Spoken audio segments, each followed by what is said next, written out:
حضرت عائشہ خود گواہی دیتی ہیں سب سے زیادہ حضور حضرت فاطمہ سے پیار کرتے ہیں. چھوٹی عمر تھی تو جناب خدیجہ، ذرا انداز دیکھیے گا بیٹی کی محبت کا. حضرت خدیجہ فرماتی ہیں حضور جب گھر آتے نا تو دروازے پہ کھڑے ہو کے اونچی آواز میں فرماتے السلام علیکم. کہتے ہیں حضور نہ سلام لیتے، میں جواب دیتی اپنے گھر حضور آئے ہیں، پر نبی پاک دروازے پہ ہی کھڑے. فرماتی ہیں کھڑے رہتے حضور، میں پھر تھوڑا ہنستی اور پھر میں کہتی فاطمہ سنتی ہو؟ اماں جی سنتی ہوں. فرمایا تمہارے ابا آ گئے ہیں دروازے پہ. تو فرماتی ہیں جناب فاطمہ وہاں سے دوڑ کے آتی اور رسول کریم کا دروازہ کھولتی، پھر نبی پاک کو انگلی سے پکڑ کے اندر لاتی. فرماتی ہیں جب تک وہ جاتی نہیں اللہ کے رسول دروازے پہ کھڑے رہتے. وہ انگلی پکڑ کے لاتی، پھر رسول کریم انہیں گود میں بٹھا لیتے. فرماتے ہیں وہ چھوٹی چھوٹی باتیں پوچھتی اور حضور ان کے بڑے بڑے جواب دیتے. وہ چھوٹی چھوٹی باتیں، بچپن کی ایک بات لکھی ہے ہمارے محدثین نے. ایک دن چھوٹی عمر میں، بالکل چھوٹی عمر میں حضرت فاطمہ نے پوچھا یا رسول اللہ میں اپنے رب کو کب دیکھوں گی؟ اللہ اکبر، عمر چھوٹی اور بات بڑی کر دی. میں کب دیکھوں گی؟ تو حضور نے فرمایا فاطمہ بڑی جلدی. رب کریم تمہیں جنت میں لے جائے گا اور ساری جنتی عورتوں کی سردار بنائے گا اور پھر میرا رب تجھے اپنا دیدار بھی کرائے گا. تو جناب فاطمہ الزہرا رضی اللہ تعالیٰ عنہا چھوٹی چھوٹی باتیں کرتی ہیں. حضرت خدیجہ کہتی ہیں جب چلے جاتے نا حضور تو میں پھر بلاتی، میں کہتی ادھر آنا فاطمہ، کیا باتیں کر رہی تھی اپنے ابا سے؟ تو کہتی پھر وہ مجھے بتاتی بھی اور راضی بھی ہوتی. یہ سلسلہ آخر تک چلا. یہ حضرت فاطمہ سے راز کی باتیں کرنا حضور کا آخر تک چلا. بخاری مسلم میں حدیث، وہاں راوی حضرت خدیجہ ہے، یہاں راوی حضرت عائشہ صدیقہ ہے. جناب عائشہ صدیقہ کہتی ہیں حضور کے وصال ظاہری سے کچھ دن پہلے خود نبی کریم علیہ السلام نے حضرت فاطمہ الزہرا کو بلایا، اور جب وہ آئیں تو کہتی ہیں ان کو میں نے آتے دیکھا تو میں نے پھر حضور کو ان کے استقبال کے لیے کھڑے ہوتے بھی دیکھا. پھر حضور نے ان کا ماتھا چوما، جہاں بیٹھے تھے وہاں بٹھایا، پہلو میں بیٹھ گئے اور فرماتی ہیں پھر باپ بیٹی باتیں کرنے لگے. میں کوئی چیز بنا رہی تھی تو جناب عائشہ کہتی ہے میں نے دیکھا کہ حضور نے ان کے کان میں کوئی بات کہی تو جناب فاطمہ رونے لگ گئی. پھر حضور نے کان میں کچھ کہا تو وہ مسکرانے لگی. کہتی ہیں حضور وہ بات کر کے تشریف لے گئے، فاطمہ ابھی بیٹھی تھی، میں آئی، میں نے آ کے کہا کہ فاطمہ بتاؤ نبی کریم علیہ السلام نے آپ سے کیا کہا؟ کبھی ہنستی تھی کبھی روتی تھی. تو فرمایا حضور نے منع کیا ہے، یہ میرا اور میرے نبی کا راز ہے، میں حضور کی حیات ظاہرہ میں یہ بات کسی کو بتا نہیں سکتی. فرماتی ہیں کہ فاطمہ سے تو میں نے پوچھ لیا پر حضور سے پوچھنے کی تو ضرورت ہی نہیں تھی نا، لیکن وہ راز کی بات تھی. کچھ دن گزرے تو حضور بیمار ہو گئے، پھر کچھ دن گزرے تو حضور کا وصال ہو گیا. فرماتی ہیں کچھ عرصے کے بعد میں سیدہ فاطمہ الزہرا سے ملی تو میں نے کہا فاطمہ وہ بھید کھول تو دے، آج تو کھول دے وہ راز کیا تھا. آپ کو بلایا گیا، پھر آپ آئیں، پھر حضور نے بات کی، پھر نبی کریم علیہ السلام کے بات کرنے پر کبھی آپ روئیں کبھی آپ ہنسی، تو یہ کیا تھا؟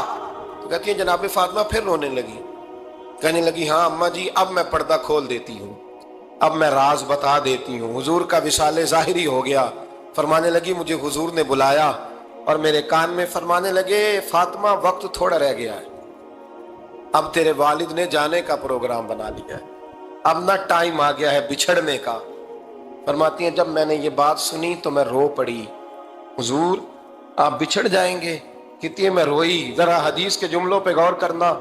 ماتی تھوڑی دیر گزری تو حضور نے میرے کان میں کہا فاطمہ پتر رو نہ، بیٹے رو نہ، میرے جانے کے بعد جو سب سے پہلے میرے پیچھے آ کے مجھے ملے گی نا بیٹی وہ تو ہی ہوگی.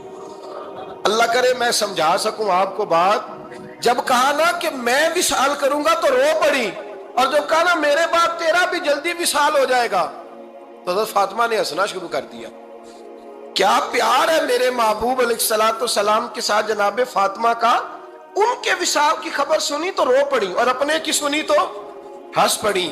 اور پھر حضور نے کہا فاطمہ تجھے یہ بھی پتا ہے نا کہ اللہ تجھے جنتی عورتوں کا سردار بنائے گا، یہ بھی تجھے پتا ہے. تو جناب فاطمہ الزہرا کے ساتھ شروع سے لے کر آخر تک میرے رسول کریم علیہ السلام کی محبت رہی، پیار رہا. اور جناب فاطمہ کا جو حضور سے پیار تھا، چھوٹی سی عمر تھی حضرت فاطمہ کی جب حضرت خدیجہ وصال کر گئی.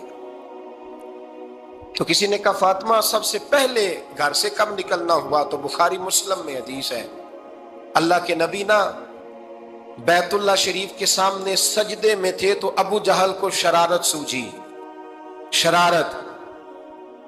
اس نے کچھ لوگوں سے کہا، عقبہ بن ابی معیط تھا، کچھ اور لوگ تھے، کہنے لگا میں ابھی رستے سے گزرا ہوں تو وہاں کسی نے اونٹ ذبح کیا ہے، تو اونٹ کی اوجڑی، آپ نے اوجڑی دیکھی ہے نا، جانور کی اوجڑی بڑی وزنی ہوتی ہے، اس میں گندگی ہوتی، اونٹ کی اوجڑی بڑی وزنی ہوتی تھی، کہنے لگا وہاں اونٹ کی اوجڑی پڑی ہے، وہ دیکھو نبی پاک معاذ اللہ سجدے میں ہے، تو معاذ اللہ ثم معاذ اللہ وہ اونٹ کی اوجڑی اٹھاؤ حضور کی گردن پہ رکھ دو۔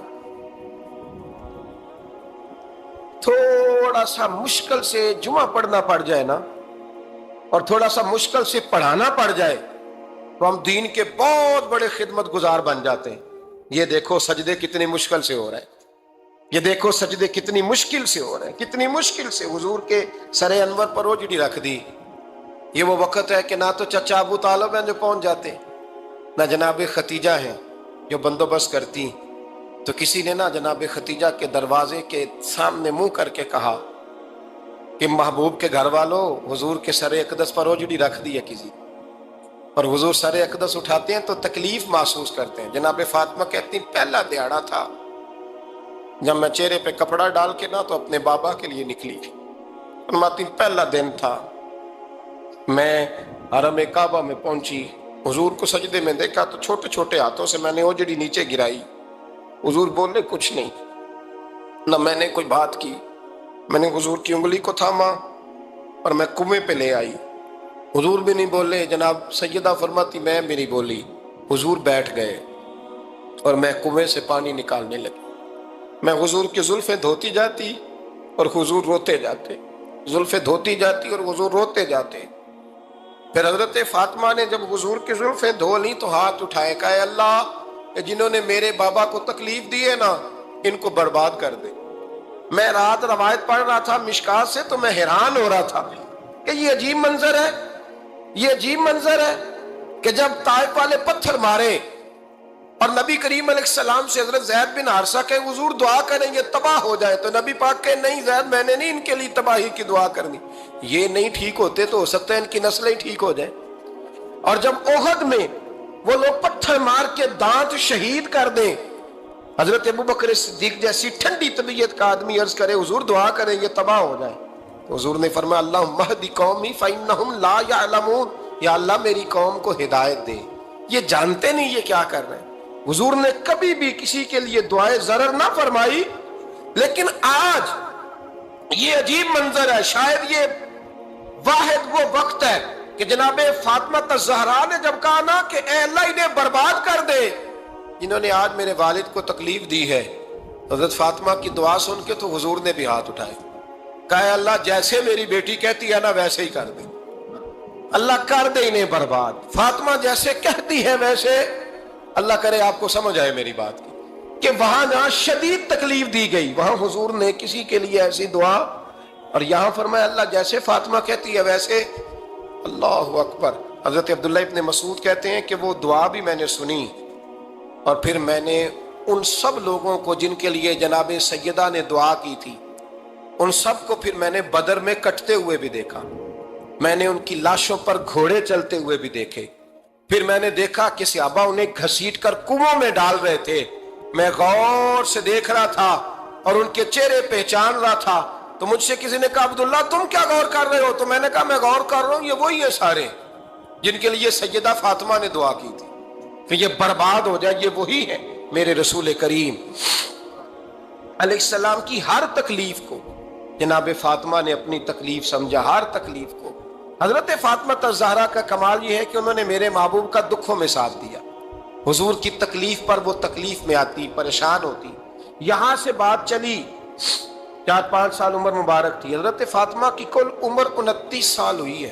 حضور کی عادت مبارکہ تھی جب سفر پہ تشریف لے جاتے تھے تو سب سے آخر میں سیدہ فاطمہ کے گھر جاتے، واپس آتے تو سب سے پہلے سیدہ فاطمہ کے گھر جاتے۔ مولا علی کہتے ہیں ایک دن میں نے عجیب نظارہ دیکھا، نبی کریم علیہ السلام سفر سے واپس آنے والے تھے، میں نے حضرت فاطمہ کو اطلاع دی کہ حضور آج پہنچ جائیں گے، تو انہوں نے گھر سارا صاف کیا، سجایا، سنوارا، کھانا پکایا، لیکن فرماتی ہیں جیسے ہی حضور اندر داخل ہوئے نا گھر کے، جناب فاطمہ نے حضور کا چہرہ دیکھا تو ہاتھ پکڑ کے چومنے لگی، اور کہتے ہیں جب انہوں نے سر اٹھایا تو ان کا چہرہ سارا آنسوؤں سے بھرا ہوا تھا۔ رسول کریم نے بیٹی کے سر پہ ہاتھ رکھا، بٹھا لیا، فرمایا فاطمہ بیٹے رونے والی تو بات کوئی نہیں تھی، کیوں رو پڑی ہو؟ تو عرض کرنے لگی محبوبہ میں بچپن سے دیکھ رہی ہوں، محنت کرتے، جد و جہد کرتے، مشقت کرتے، یا رسول اللہ آج آپ آئے ہیں تو آپ کے چہرے پر تھکاوٹ کے آثار ہیں، حضور وجود تھکا ہوا ہے۔ یا رسول اللہ میں نے ساری زندگی آپ کو کام کرتے دیکھا ہے، مدینے والے حبیب مجھے بتا تو صحیح کام کب تک کرنا ہے؟ کوئی وقت آئے گا جب آپ کی کمر بھی بستر سے لگے، کوئی ٹائم آئے گا آپ گھر میں بیٹھیں من پسند غذائیں کھائیں، حضور کب تک یہ جد و جہد کرنی ہے، کب تک یہ کام ہوگا؟ جناب فاطمہ فرماتی ہیں حضور نے میرے آنسو پوچھے، مولا کائنات شیر خدا فرماتے ہیں نبی کریم علیہ السلام فرمانے لگے فاطمہ تیرے باپ کی ڈیوٹیاں بڑی زیادہ ہیں، جب تک دنیا کے آخری کونے تک دین نہیں پہنچ جاتا، اور جب تک اینٹیں اور پتھر بھی میرے دین کا پیغام سن نہیں لیتے، اتنی دیر تک تیرا باپ جد و جہد کرتا ہی رہے گا۔ تو جناب فاطمہ نے وہ سارے رنگ دیکھے رسول کریم علیہ السلام کی حیات مبارکہ کے، پھر یہ ساری کیفیت جب دیکھی نا کہ حضور اتنی محنت کرتے ہیں، تو پھر جناب فاطمہ کو میرے نبی کی امت سے پیار بڑا ہو گیا صلی اللہ ہو۔ سمجھیے گا اس بات کو، امت مسلمہ سے حضرت فاطمہ کو بڑا۔ امام حسن کہتے ہیں میری اماں سارے کام کرتی تھی گھر کے، میرے رسول کی شہزادی کو چھالے پڑ جاتے، کچا مکان جناب فاطمہ جناب فضا آپ کی لونڈی تھی ان سے مٹی منگاتی اور گھر میں لیپا پوتی کرتی، پھر جھاڑو دیتی۔ امام حسن اور حسین کے درمیان پورے سال کا فرق نہیں، 11 مہینے کا فرق، دونوں بچوں کو سنبھالتی۔ جناب علی کی والدہ حضرت فاطمہ بنت اسد بوڑھی تھی، جناب فاطمہ وہ کھول کے نوکری کرتی کہ حضرت فاطمہ بول پڑتی، حضرت فاطمہ بنت اسد بول پڑتی، کہتی بیٹے فاطمہ میرا اتنا نہ خیال رکھا کر، تیرے اپنے بھی بچے ہیں۔ جناب فاطمہ فرماتی آپ صرف علی کی ماں تو نہیں نا، آپ میری بھی تو ماں ہے نا۔ یہاں بیبیاں فلسفہ بیان کرتی ہیں، وہ کہتی ہیں جی کس حدیث میں آیا ہے ساس سسر کی خدمت فرض ہے؟ میں نے کہا کسی میں بھی نہیں آیا، ہم کیا کہہ رہے ہیں، کسی میں بھی نہیں آیا، لیکن یہ تو آیا ہے نا کہ شوہر راضی ہو تو اللہ راضی رہتا ہے، تو اگر شوہر ماں باپ کی خدمت سے راضی ہوتا ہے تو کرو خدمت، اس کو تو راضی کرنا ہے نا، اس پر تو توجہ دو۔ حضرت فاطمہ پھر چکی پیستی، چکی چکی یہ آسان جملہ نہیں، کہہ جاتے ہیں ہم، سن لیتے ہیں آپ، چکی پیس کر، جو پیس کر اس کا آٹا بنانا، پھر بچوں کے لیے کھانا پکانا۔ پھر ایک دن کہنے لگے علی آپ کی آمدن تھوڑی ہے، خرچے زیادہ، چرخا نہیں لا دیتے؟ فاطمہ کیا کرو گی؟ فرمایا تھوڑا سا سود بنا لیا کروں گی، تم بیچ آیا کرنا، چلو میں تھوڑا ہاتھ بٹاؤں گی۔ یہ ساری ڈیوٹیاں کر کے حضرت حسن فرماتے ہیں پھر عزت والے رسول کی عزت والی بیٹی، پھر شانوں والے نبی کی شانوں والی بیٹی، پھر پاک محبوب کی پاک شہزادی، ساری ڈیوٹیاں کر کے رات کو مولا علی سے کہتی اگر آپ اجازت دیں تو اللہ کو راضی نہ کر لوں؟ حضرت علی فرماتے فاطمہ جیسے دل کرے، تو امام حسن کہتے ہیں پھر میری ماں مصلی بچھا لیتی، مصلی، اور پھر ساری رات وہ نماز پڑھتی، ساری رات، اور فرماتے ہیں جب سویرے ہاتھ اٹھاتی تو پہلی دعا یہ کرتی اے اللہ میرے رسول کی امت پہ رحم فرما، اے اللہ میرے رسول کی امت پہ رحم فرما۔ تو کہتے ہیں زمانے بیت گئے یہ دعا سنتے، تو ایک دن میں قریب گیا تو میں نے کہا امی حضور کوئی دعا میرے لیے بھی کر دیں، کوئی حسین کے لیے بھی کر دیں، کوئی زینب کے لیے بھی کر دیں، ساری دعائیں امت مصطفیٰ امت مصطفیٰ امت مصطفیٰ۔ کتنا بڑا جملہ ہے، کتنا بڑا، شیخ محقق نے لکھا ہے کتنا بڑا۔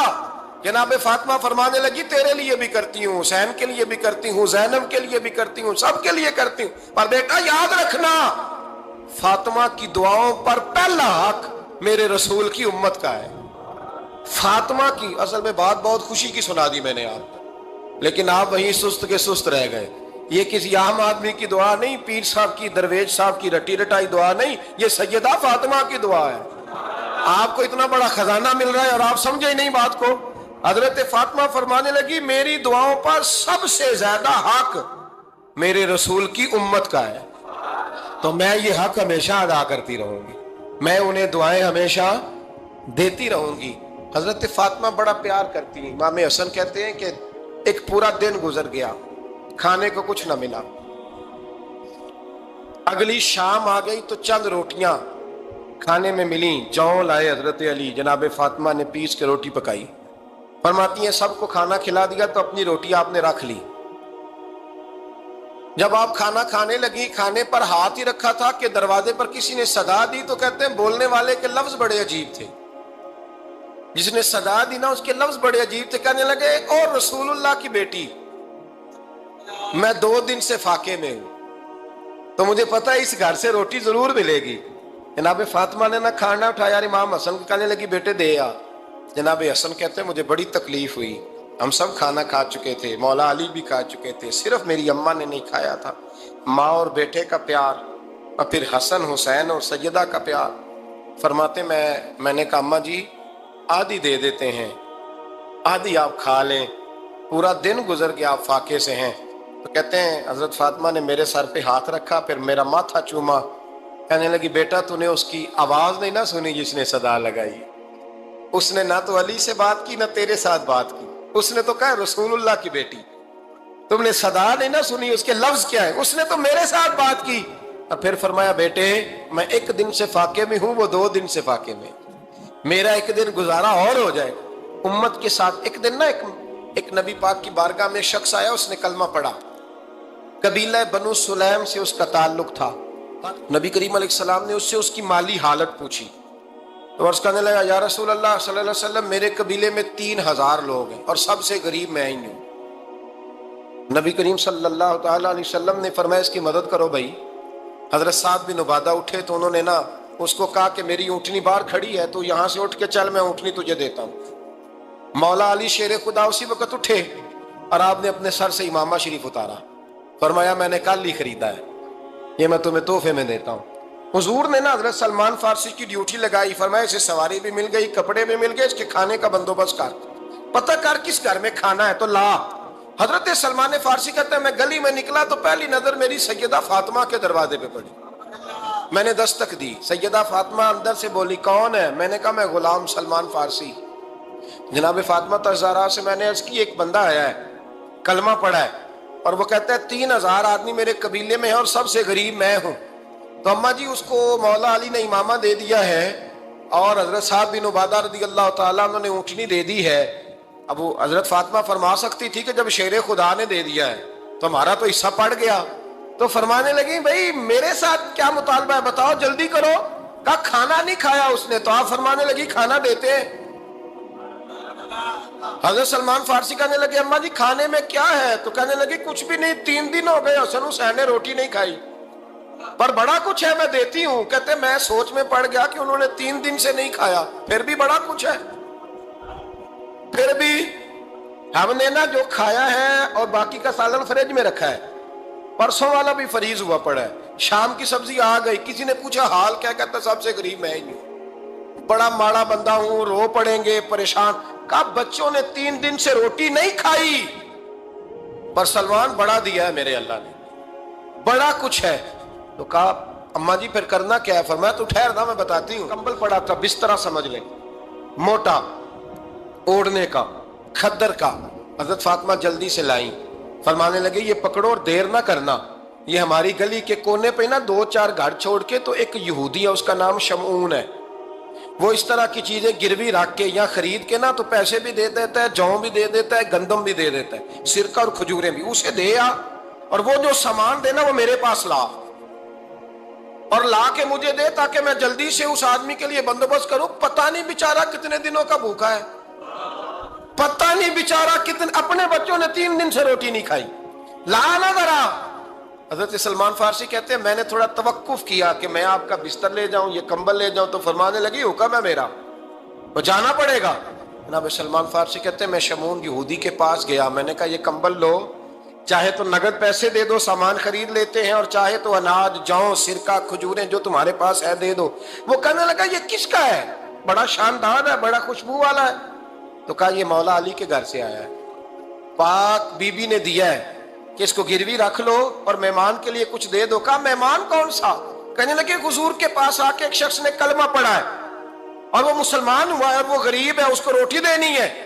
تو وہ شمون یہودی کہنے لگا میں بھی تورات پڑھا کرتا تھا، تو آج ہی سویرے میں نے پڑھا ہے، آج ہی سویرے پڑھا ہے، ابھی پڑھا ہے، میں بڑی دیر سے حضور آئے تھے پر میری آنکھوں پہ پردہ ہی رہ گیا، مقدر سکندر کا دیکھو کہ پیاسے چلے جا رہے ہیں کنارے کنارے، میں پیاسا ہی مرنے لگا تھا، آج ہی میں نے پڑھا ہے کہ جو آخری امت آئے گی نا، اس امت میں جو رسول اللہ صلی اللہ علیہ وسلم کے قریبی ہوں گے، ان کا کمال یہ ہوگا کہ وہ اپنا پیٹ پر پتھر باندھ کے دوسروں کی مدد کیا کریں گے۔ یہ میں نے آج ہی پڑھا ہے اور ابھی تو نے مجھے اس کا نظارہ کرا دیا ہے۔ کہنے لگا یہ چادر بھی لے جا، جو بھی لے جا، سرکہ بھی لے جا، آٹا بھی لے جا، کھانا بھی لے جا، اور اس طرح کر کے میرے پاس سے نقد بھی لے جا، اور جناب فاطمہ سے کہنا یہ سارا کچھ رکھ لے، اور انہیں کہنا کہ مجھے پتا ہے آپ قبول نہیں کریں گی پر قبول کر لے، وہ آپ کا کمبل آیا ہے تو میرا دل نرم ہو گیا ہے، میں یہ قربانی بھی دیتا ہوں اور آپ کے باپ کا کلمہ پڑھ کے مسلمان بھی ہوتا ہوں۔ حضرت علی کہتے ہیں جناب فاطمہ نے جواب دیا کہ بہترین عورت وہ جسے نہ کبھی غیر محرم دیکھا ہو اور نہ غیر محرم نے کبھی، وہ بی بی نے بھی کبھی غیر محرم بندہ نہ دیکھا ہو، دیکھا ہی نہ ہو اس نے۔ یہ پوائنٹ ذرا مشکل ہے، سمجھنے والا ہے۔ تو حضرت علی کہتے ہیں میں وہاں سے گردن جھکائی اور بیچ آ کے بیٹھ گیا، بات ابھی جاری تھی۔ حضور نے فرمایا آتا ہے کسی کو جواب؟ تو کہتے ہیں میں نے ہاتھ کھڑا کیا، میں نے کو حضور آتا ہے، تو حضور مسکرا پڑے، فرمایا چل بتا۔ میں نے عرض کی حضور بہترین عورت وہ ہے کہ نہ کبھی اسے غیر محرم نے دیکھا ہو نہ اس نے کبھی غیر محرم دیکھا ہو۔ تو حضرت علی کہتے ہیں شاباش، مجھے ملنی چاہیے تھی نا۔ حضور مسکرا پڑے، کہنے لگے میں نے تو پہلے ہی کہا ہے فاطمہ تو بدعت منی، فاطمہ میرے جگر کا ٹکڑا ہے، میں نے تو بڑا پہلے کہہ دیا ہے۔ تو کہتے ہیں صحابہ میری طرف دیکھنے لگے کہ یہ تو تعریف فاطمہ کی ہونے لگ گئی ہے۔ تو میں نے کہا کیا کریں؟ اس محبوب کو بتایا ہے جس کے لیے اللہ نے کوئی پردہ رکھا ہی نہیں، سارے پردے کھول دیے۔ حضرت فاطمہ کے وصال کا وقت آیا، انتقال کا، تو حضرت اسماء بنت امیس کو بلایا اور بلا کے فرمانے لگی تو مجھے غسل دینا اور سوائے میرے شوہر مولا علی کے کسی اور سے مدد بھی نہ لینا۔ اور فرمانے لگی میں نے حبشہ کے بارے میں سنا ہے کہ وہاں جب بیویوں کا جنازہ اٹھتا تھا تو وہ لوگ چارپائی کے اوپر یوں کر کے اس طرح کر کے لکڑیاں لگاتے تھے، نیچے باندھ لیتے تھے اور لکڑی میں لچک ہو تو اوپر جا کے پھر اس کو باندھ دیتے تھے تو پردہ بن جاتا تھا۔ فرمایا میں نے علی کو بتا دیا ہے، تمہیں بھی بتا رہی ہوں، جنازہ میرا رات کو اٹھانا اور لکڑیاں لگا کے نا تو اوپر پردہ کر لینا، میرے وجود پر پڑی ہوئی چادر پر بھی کسی کی نظر نہیں پڑنی چاہیے۔ رات کو جنازہ اٹھانا اور رات کو مجھے دفن کر دینا۔ مدینہ منورہ میں حضور کے وصال ظاہری کے 6 ماہ بعد جناب فاطمہ الزہرا کا جنازہ اٹھا تو مسجد نبوی شریف سے ایک شخص اپنی داڑھی آنسوؤں سے بھگوتا ہوا نکلا۔ حضرت ابوبکر صدیق نے کھڑا کر کے پوچھا کیوں نبی پاک کے چچا عباس روتے کیوں ہو؟ حضرت عباس کہنے لگے پہلے حضور گئے تھے، اب نبی پاک کی تصویر بھی چلی گئی۔ کیا ہوا؟ کہ جناب فاطمہ کا وصال ہوا، پھر سے ایک دفعہ مدینے میں رات آئی، پھر سے شام ہوئی، پھر سے جنازہ اٹھا۔ شیر خدا علی المرتضیٰ رضی اللہ تعالیٰ عنہ نے، حضرت عباس نے، حضرت قسم الدین عباس نے، حضرت عبداللہ ابن عباس نے تدفین سے فارغ ہوئے۔ ایک روایت ہے کہ حضرت عباس نے جنازہ پڑھایا اور ایک مستند روایت ہے کہ حضرت ابوبکر صدیق نے جنازہ پڑھایا، اور جب جنازہ پڑھا کر کے باہر نکلے تو حضرت علی شیر خدا کی آنکھوں میں آنسو تھے۔ اتنے کالی روتے کیوں ہو؟ فرمانے لگے صرف فاطمہ نہیں گئی، مصطفیٰ کریم کی امت کے لیے دعائیں کرنے والا ایک بڑا ہاتھ رخصت ہوا ہے، ایک بڑا ہاتھ۔ جناب فاطمہ الزہرا نے 29 سال کی عمر مبارک گزاری۔ میں نے پہلے بھی ایک دفعہ یہ موضوع بیان کیا تھا تو میں نے بات کر دی تھی، کیونکہ میں نے نہیں کی، وہ بات کسی اور کی ہے، کرنی بڑی ضروری ہے۔ علامہ اقبال کہنے لگے، اسرار بے خودی میں لکھنے لگے کہ فاطمہ جو تو نے کیا ہے وہ کوئی نہیں کر سکتا۔ اقبال کہنے لگے فاطمہ جب تجھے دیکھتا ہوں نا تڑپ اٹھتا ہوں۔ کہنے لگے اے فاطمہ میرے رسول کریم نے نا میرے پاؤں میں شریعت کی زنجیریں باندھ دی ہیں، اگر مجھے شریعت منع نہ کرتی، حضور پابند نہ کرتے تو میں کعبے کا طواف نہ کرتا، تیری قبر کا طواف کرتا۔ فاطمہ تو نے 29 سال میں وہ انقلاب برپا کیا، امت پر وہ رحمت کی۔ علی کے گھر کی ہے عزت، علی سے سنتے ہیں۔ نبی کے گھر کی ہے عزت، نبی سے سنتے ہیں۔ وہ جس نے معزز کیا گھرانے کو، حسین پال کے جس نے دیا زمانے کو۔ اور میرے اعلیٰ حضرت فرماتے ہیں سیدہ زاہدہ طیبہ طاہرہ۔ کبھی آپ اگلا فقرہ سنے نا تو بریلی کے امام نے حد کر دی، فرمانے لگے جان احمد کی راحت پہ لاکھوں سلام۔ جان احمد کہتے ہیں نبی پاک کی جو جان ہے وہ سیدہ فاطمہ ہے، اور صرف جان نہیں، یہ وہ والی حضور کی جان ہے جس سے نبی پاک سکون حاصل کرتے ہیں، راحت حاصل کرتے ہیں۔ جان احمد کی راحت پہ، اور اس کا ایک ترجمہ یہ ہے کہ نبی پاک کی جان کو سکون حضرت فاطمہ کی وجہ سے ملتا ہے۔ جان احمد کی راحت پہ لاکھوں سلام۔ اور حضرت حسنین کریمین کا ذکر کرتے ہوئے فرماتے ہیں آب تطہیر سے جس میں پودے جمے۔ حضرت فاطمہ کے بارے میں کچھ روایتوں میں یہ آتا ہے کہ عورتوں کی طرح انہیں حیض نفاس نہیں آتا تھا، اللہ نے پاک پیدا فرمایا، اور مولا علی تو پہلے ہی پاک ہے۔ تو فرماتے ہیں یہ جو بچے ہوئے نا، یہ آب تطہیر سے جس میں پودے جمے، یہ بریلی کے امام کی محبت ہے سیدہ فاطمہ سے اور حسنین کریمین سے۔ کیا انداز ہے، کہنے لگے آب تطہیر سے جس میں پودے جمے، اس ریاض نجابت پہ لاکھوں سلام۔ اس ریاض، پتہ نہیں کہاں بیٹھ کے لوگ اہل بیت کی شان بیان کرتے ہیں، اہل بیت کی شان سننی ہے تو بریلی کے امام سے سنو۔ اس ریاض نجابت پہ کہتے ہیں حضرت فاطمہ صرف پاک نہیں، پاکیزگی کا پورا باغ ہے، پورا، یعنی ان کی چھاؤں بھی پاک ہے، ان کا سایہ بھی، ان کا پھل بھی، ان کی ٹہنیاں بھی، بولے تو صحیح یار، ان کی ٹہنیاں بھی، ان کی زمین بھی۔ اس ریاض نجابت پہ لاکھوں سلام، اس ریاض نجابت پہ۔ حضور ایک جہاد کے لیے تشریف لے گئے، واپس تشریف لائے نا، تو محبوب کی عادت تھی جب آتے تھے تو سب سے پہلے سیدہ فاطمہ کے گھر آتے تھے، اور جب سفر کی طرف جاتے تھے تو آخر میں سیدہ فاطمہ کی طرف جاتے تھے۔ اس دن حضور صلی اللہ تعالی علیہ وسلم نے تشریف لانا تھا۔ مولا علی شیر خدا فرماتے ہیں میرے پاس کچھ رقم تھی تو میں نے حضرت فاطمہ کو دی۔ توجہ ہے میری بات پر؟ تھک تو نہیں گئے آپ لوگ؟ چلیں اللہ تعالیٰ آپ کو جزائے خیر دے۔ سنیں جی،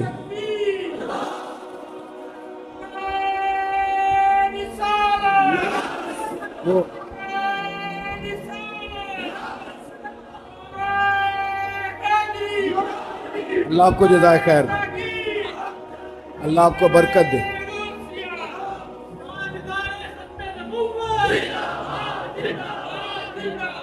اللہ آپ کو میں تو ساری تقریر بغیر نعرے کے کر لیا کرتا ہوں۔ اللہ آپ کو خوش رکھے، اور آپ کے چہرے مسکراتے ہیں، آپ جوش میں نظر آتے ہیں۔ اللہ تعالیٰ آپ کو ہمیشہ ہنستا مسکراتا ہی رکھے، اور اللہ تعالیٰ آپ کو آباد و شاد فرمائے۔ سنیے گا، حضور جہاد سے واپس تشریف لائے تو سیدہ فاطمہ الزہرا رضی اللہ تعالیٰ عنہ کے کاشانہ اقدس پہ حضور تشریف لائے۔ حضرت علی کہتے ہیں میرے پاس کچھ پیسے تھے تو میں نے سیدہ فاطمہ کو دیے، تو حضرت فاطمہ نے نا سونے کی ایک زنجیر، ایک چین، سمجھانے کے لیے عرض کر رہا ہوں، آپ نے نا وہ بنا کے گلے میں ڈالی اور گھر میں کچھ پردے لٹکائے۔ معاملہ یہ نہیں ہے کہ مجبوریاں کتنی ہیں، معاملہ یہ ہے کہ ہم نے وسائل سے زیادہ مسائل کھڑے کر لیے، اور بیٹیوں کو اس جگہ لا کے کھڑا کر دیا کہ وہ کمپیریزن کرتی ہیں، وہ کہتی ہیں اس کے پاس یہ ہے تو میرے پاس کیوں نہیں۔ رمضان کی اس ٹھنڈی اور خوبصورت اور میٹھے وقت میں ضرور میری بات پہ غور کرنا۔ یہ نصیحتیں جب ہم سنتے ہیں تو ہم جا کے سیدھا بیوی کو سناتے ہیں، حالانکہ یہ تو بیٹی کو بتانے والی بات ہے جو جلدی اثر کرے گی، یہ تو بہن کو بتانے والی بات ہے، یہ تو بات ہم اپنی بچی پہ کریں گے تو وہ جلدی اثر قبول کرے۔ حضور تشریف لائے اور پہلا قدم رکھا نا سیدہ فاطمہ الزہرا کے گھر میں، نبی کریم نے ان کے گلے کے اندر وہ سونا دیکھا۔ عورت کے لیے تو جائز ہے نا جتنا مرضی پہن لے، حضور نے وہ سونا دیکھا، پردے لٹکے ہوئے دیکھے، سلام لی اور حضور واپس آ گئے۔ جناب فاطمہ رونے لگی۔ مولا علی تشریف لائے تو کہا کیوں روتی ہو؟ کہنے لگی میں بات سمجھ گئی ہوں، یہ میری چین، یہ میرا سونا میرے محبوب کو پسند نہیں آیا، یہ پردے حضور کو پسند نہیں آئے، یہ اتاریے، یہ پکڑیے اور حضور کی بارگاہ میں لے جائیے اور عرض کیجئے یا رسول اللہ جہاں آپ کا دل کرے آپ خرچ فرمائیں، یہ دے دیجئے۔ جناب علی المرتضیٰ فرماتے ہیں کہ میں لے کر کے واقعی حضور کی بارگاہ میں آیا تو محبوب فرمانے لگے علی وہ میری بیٹی ہو کے سونے سے پیار کرنے لگی ہے، دنیا کے مال کی جانب توجہ کرنے لگی ہے۔ گویا میرے محبوب نے قیامت تک کی بیٹیوں کو یہ بتلا دیا